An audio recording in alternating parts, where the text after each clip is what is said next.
God Save the Queen is the national and/or royal anthem in a number of Commonwealth realms, the territories, and the British Crown Dependencies. The author of the tune is unknown and it may originate in plainchant, but a 1619 attribution to John Bull is sometimes made. It is the national anthem of the United Kingdom and one of two national anthems used by New Zealand since 1977, as well as for several of the UK's territories that have their own additional local anthem. It is also the royal anthem of all the aforementioned countries, as well as Australia, Canada, Barbados and Tuvalu. In countries not previously part of the British Empire, the tune of God Save the Queen has provided the basis for various patriotic songs, though still generally connected with royal ceremony.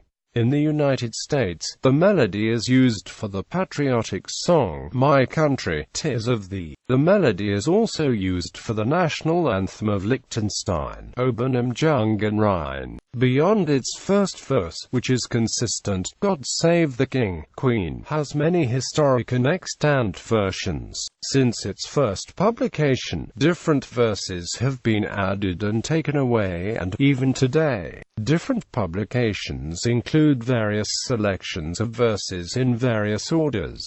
In general, only one verse is sung. Sometimes two verses are sung, and on rare occasions, three. The sovereign and his or her consort are saluted with the entire anthem, while other members of the royal family who are entitled to royal salute receive just the first 6 bars. The first 6 bars also form all a part of the viceregal salute in some Commonwealth realms outside the UK, as well as the salute given to governors of British overseas territories. History. In the Oxford Companion to Music, Percy Scholes points out the similarities to an early plain song melody, although the rhythm is very distinctly that of a galliard, and he gives examples of several such dance tunes that bear a striking resemblance to God Save the King, Queen. Scholes quotes a keyboard piece by John Bull which has some similarities to the modern tune, depending on the placing of accidentals which at the time were unwritten in certain cases and left to the discretion of the player. He also points to several pieces by Henry Purcell, one of which includes the opening notes of the modern tune, set to the words, God Save the King. 19th-century scholars and commentators mention the widespread belief that an old Scots carol, Remember, O Thou Man, was the source of the tune. The first published version of what is almost the present tune appeared in 1744 in Thesaurus Musicus.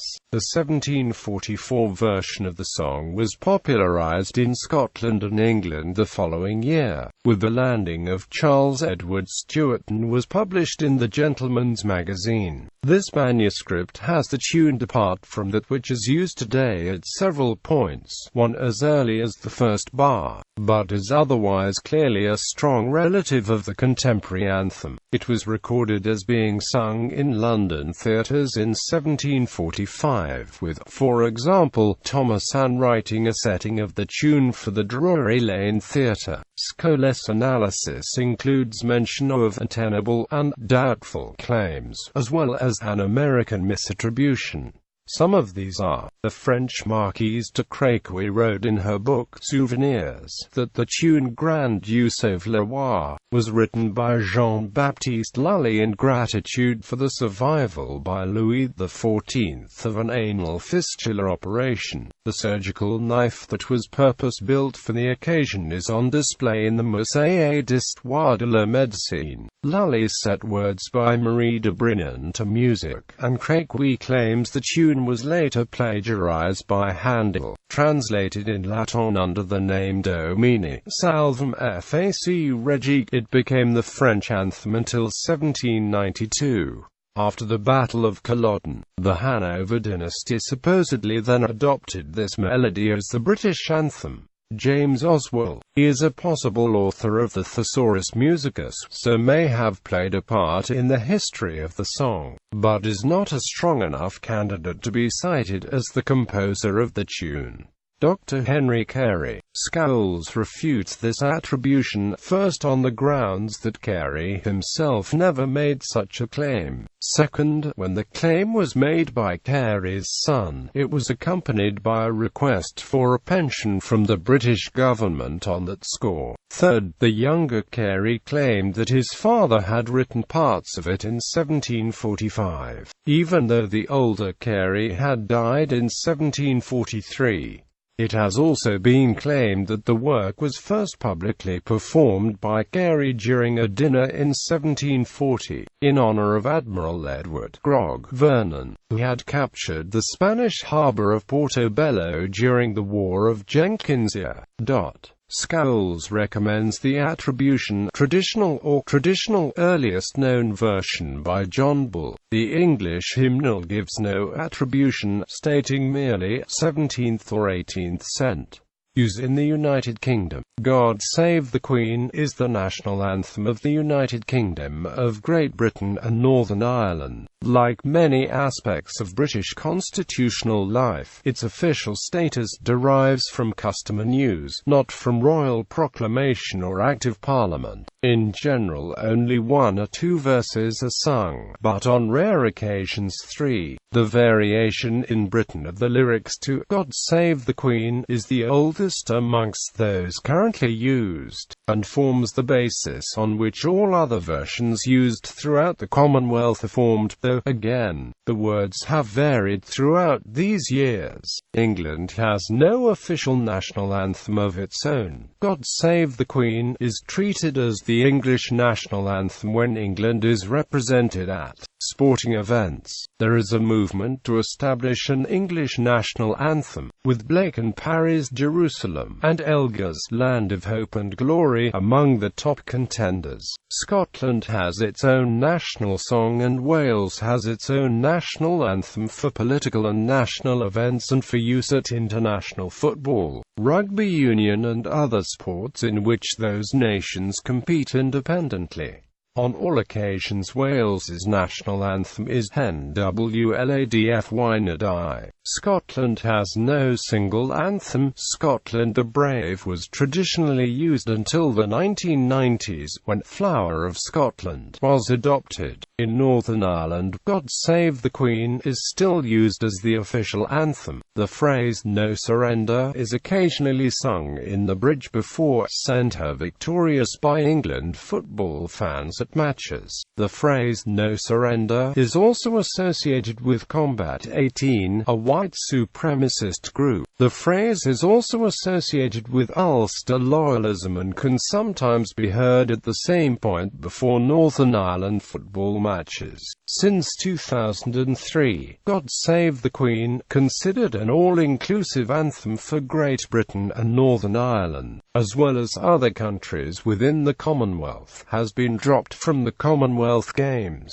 Northern Irish athletes receive the gold medals to the tune of the Londonderry, popularly known as Danny Boy. In 2006, English winners heard Elgar's Pomp and Circumstance March No. 1, usually known as Land of Hope and Glory, but after a poll conducted by the Commonwealth Games Council for England prior to the 2010 Games, Jerusalem was adopted as England's new Commonwealth Games anthem. In sports in which the UK competes as one nation, most notably as Great Britain at the Olympics, God Save the Queen is used to represent anyone or any team that comes from the United Kingdom. Lyrics in Britain. The phrase, God Save the King, is much older than the song, appearing, for instance, several times in the King James Bible, a text based on the first book of Kings chapter 1, verses 38 to 40. And all the people rejoiced, and said, God Save the King. Long live the King. May the King live forever. Amen. Has been sung at every coronation since that of King Edgar in 973.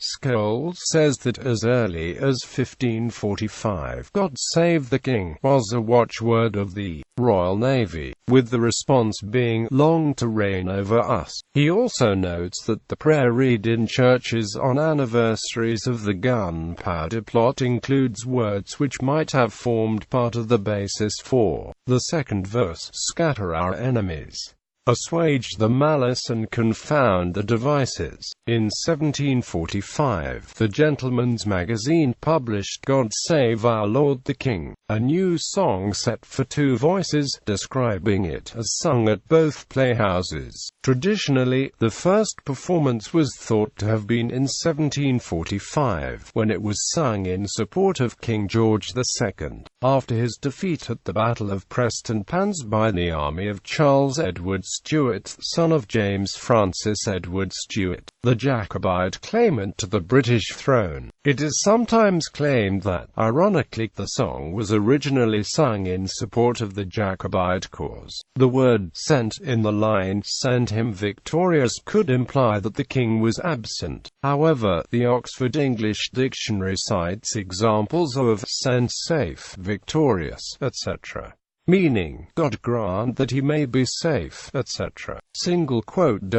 Also, there are examples of early 18th century Jacobean drinking glasses which are inscribed with a version of the words and were apparently intended for drinking the health of King James II and VII. Scholes acknowledges these possibilities but argues that the same words were probably being used by both Jacobite and Hanoverian supporters and directed at the respective kings. In 1902, the musician William Hayman Cummings, quoting mid-18th century correspondence between Charles Burney and Sir Joseph Banks, proposed that the words were based on a Latin verse composed for King James II at the Chapel Royal. Standard version. In the United Kingdom there is no definitive version of the lyrics. However, the version consisting of the three verses reproduced in the box on the right-hand side has the best claim to be regarded as the standard British version, appearing not only in the 1745 Gentleman's Magazine, but also in publications such as the Book of English Songs.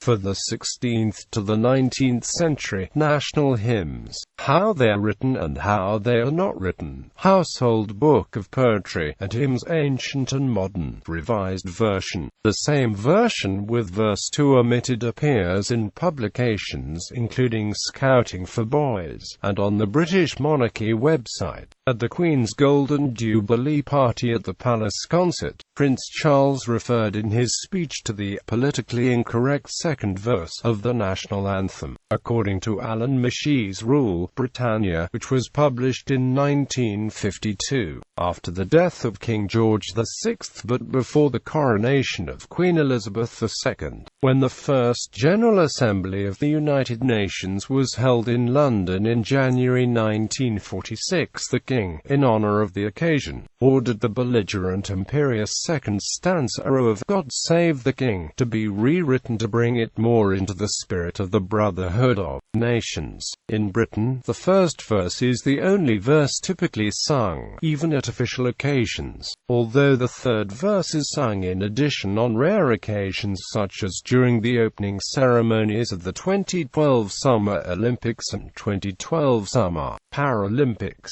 and usually at the last night of the proms. At the closing ceremony of the 2008 Beijing Olympics, the fourth verse of the William Hickson alternative lyrics was sung instead of the third verse. Standard version of the music. The standard version of the melody and its key of G major are still those of the originally published version, although the start of the anthem is often signaled by an introductory timpani roll of 2 bars length. The bass line of the standard version differs little from the second voice part shown in the original, and there is a standard version in 4-part harmony for choirs. The first 3 lines are soft, ending with a short crescendo into "Send her victorious," and then is another crescendo at "Over us," into the final words, "God save the Queen." In the early part of the 20th century there existed a military band version, usually played in march time, in the higher key of B-flat,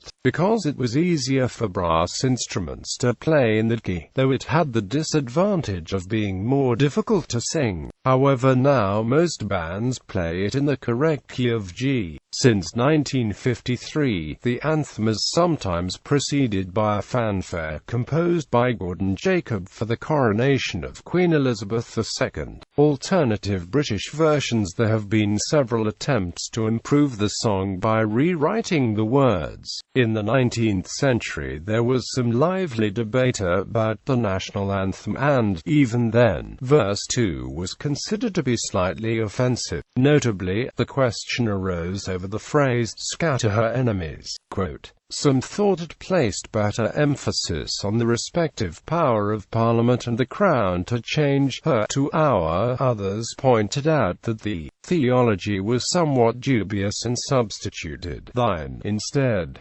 Sidney G. R. Coles wrote a completely new version, as did Canon F. K. Harford. In 1836, William Edward Hickson wrote 4 alternative verses. The first, third, and fourth of these verses are appended to the national anthem in the English hymnal.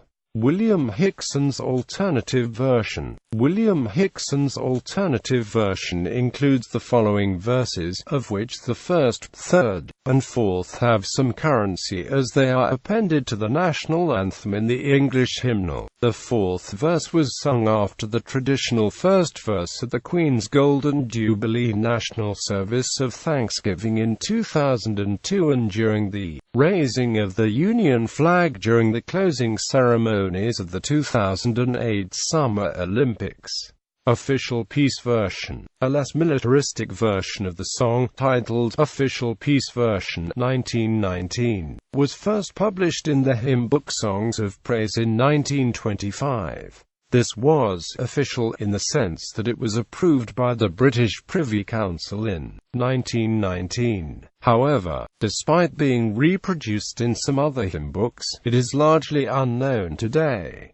Historic alternative verses. Around 1745, anti-Jacobite sentiment was captured in a verse appended to the song, with a prayer for the success of Field Marshal George Wade's army then assembling at Newcastle. These words attained some short-term use, although they did not appear in the published version in the October 1745 Gentleman's Magazine. This verse was first documented as an occasional addition to the original anthem by Richard Clarke in 1822, and was also mentioned in a later article on the song, published by the Gentleman's Magazine in October 1836. Therein, it is presented as an additional verse, though being of temporary application only, stored in the memory of an old friend, who was born in the very year 1745, and was thus the associate of those who had it first sung, the lyrics given being the 1836 article, and other sources make it clear that this verse was not used soon after 1745, and certainly before the song became accepted as the British national anthem in the 1780s and 1790s. It was included as an integral part of the song in the Oxford Book of 18th Century Verse of 1926, although erroneously referencing the fourth verse to the Gentleman's Magazine article of 1745. On the opposing side, Jacobite beliefs were demonstrated in an alternative verse used during the same period. In May 1800, following an attempt to assassinate King George III at London's Drury Lane Theatre, playwright Richard Sheridan immediately composed an additional verse, which was sung from the stage the same night. Various other attempts were made during the 18th and 19th centuries to add verses to commemorate particular royal and national events. For example, according to Fitzroy Maclean, when Jacobite forces bypassed Wade's force and reached Derby, but then retreated, and when the garrison at Carlisle Castle surrendered to to a second government army led by King George's son, the Duke of Cumberland. Another verse was added. Other short-lived verses were notably anti-French, such as the following, quoted in the book handled by Edward J. Dent. However, none of these additional verses survived into the 20th century. Updated, full versions including additional verses have been published more recently, including the standard 3 verses, Hickson's 4th verse, Sheridan's verse and the Marshall Wade verse. Performance in Britain. The style most commonly heard in official performances was proposed as the proper interpretation by King George V, who considered himself something of an expert. An army order was duly issued in 1933, which laid down regulations for tempo, dynamics and orchestration. This included instructions such as that the opening 6 bars will be played quietly by the reed band with horns and basses in a single phrase, cornets and side drummer to be added at the little scale passage leading into the second half of the tune, and the full brass centers for the last 8 bars. The official tempo for the opening section is a metronome setting of 60, with the second part played in a broader manner, at a metronome setting of 52. In recent years the prescribed sombre-paced introduction is often played at a faster and livelier tempo. Until the latter part of the 20th century, theatre and concert-goers were expected to stand while the anthem was played after the conclusion of a show. In cinemas this brought a tendency for audiences to rush out while the end credits played to avoid this formality. The anthem continues to be played at some traditional events such as Wimbledon, Royal Variety Performance, the Edinburgh Tattoo, Royal Ascot, Henley Royal Regatta and the Proms. The anthem was traditionally played at close down on the BBC, and with the introduction of commercial television to Britain this practice was adopted by some ITV companies. BBC Two never played the anthem at close down, and ITV dropped the practice in the late 1980s, but it continued on BBC One until the final close down on the 8th of November 1997. The tradition is carried on, however, by BBC Radio 4, which plays the anthem each night as a transition piece between the end of the Radio 4 broadcasting and the move to BBC World Service. Radio 4 and Radio 2 also play the national anthem at 0700 and 0800 on the actual and official birthdays of the Queen and the birthdays of senior members of the royal family. The anthem usually prefaces the Queen's Christmas message and important royal announcements, such as of royal deaths, when it is played in a slower, sombre arrangement. Other British anthems, frequently when an anthem is needed for one of the constituent countries of the United Kingdom at an international sporting event. For instance, an alternative song is used. England generally uses God Save the Queen, but Jerusalem, Rule, Britannia, and Land of Hope and Glory have also been used. At international Test cricket matches, England has, since 2004, used Jerusalem as the anthem. At international rugby league matches, England uses God Save the Queen and also Jerusalem. At international rugby union and football matches, England uses God Save the Queen. At the Commonwealth Games, Team England uses Jerusalem as the victory anthem. Scotland uses Flower of Scotland as their anthem for most sporting occasions. Wales uses NWLADFY Nadi for governmental ceremonies and sporting occasions.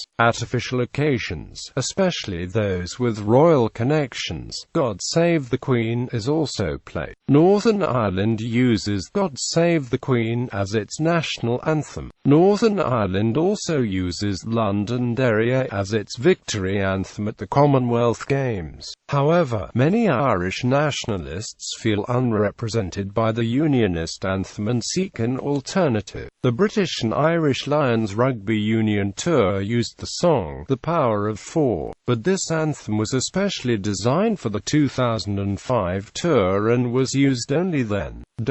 In April 2007 there was an early day motion, number 1319, to the British Parliament to propose that there should be a separate England anthem, that this House believes that all English sporting associations should adopt an appropriate song that English sportsmen and women, and the English public, would favour when competing as England. An amendment was proposed by Evan Harris that the song should have a bit more oomph than God Save the Queen and should also not involve God. For more information see also National Anthem of Scotland, National Anthem of England, NWLADFY.